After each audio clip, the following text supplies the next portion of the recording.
ആനയും അണ്ണാനും പട്ടിക്കുട്ടിയും പഠിക്കുന്ന ക്ലാസ്സിൽ മരം കയറ്റത്തിന് എക്സാം വയ്ക്കുന്ന പോലെയാണ് നമ്മുടെ സ്കൂൾ സിസ്റ്റം. അതിൽ അണ്ണാൻ ജയിക്കുമായിരിക്കാം, പക്ഷെ ബാക്കി കുട്ടികൾക്കും പലവിധ കഴിവുകൾ ഉണ്ട് എന്ന് മനസ്സിലാക്കാൻ പറ്റാത്ത വിധത്തിലുള്ള അധപ്പതിച്ചൊരു എഡ്യൂക്കേഷൻ സിസ്റ്റം.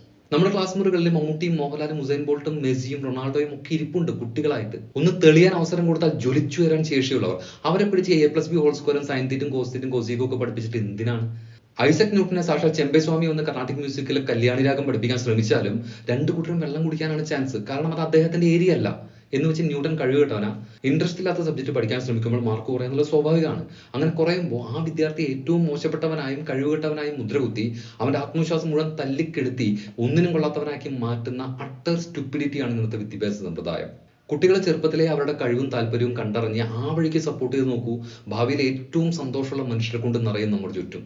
ഇന്ന് നമ്മൾ കാണുന്ന മുതിർന്നവരിൽ പലരും തോറ്റവരാണ്. ഒന്നുകിൽ ഇഷ്ടമില്ലാത്ത സബ്ജക്ട് പഠിക്കാൻ ശ്രമിച്ച് തോറ്റവർ, അല്ലെങ്കിൽ എങ്ങനെയോ പാസ്സായി ഇഷ്ടമില്ലാത്ത തൊഴിലെടുക്കാൻ വിധിക്കപ്പെട്ട് ജീവിതത്തിൽ തോറ്റവർ. അങ്ങനെയുള്ള ഫ്രസ്ട്രേഷനിൽ പെട്ട് ജീവിക്കുന്ന എത്ര പേരുണ്ടെന്നോ നമുക്ക് ചുറ്റും. ഇനി വരുന്ന തലമുറയെങ്കിലും ഇങ്ങനെ ഒരു ദുരന്തത്തിലേക്ക് തള്ളിവിടാതിരിക്കാൻ സർക്കാർ ഈ ക്രൂഷ്യൽ സബ്ജക്റ്റിനെ അഡ്രസ് ചെയ്യേണ്ടതുണ്ട് ആസ് സൂൺ ആസ് പോസിബിൾ.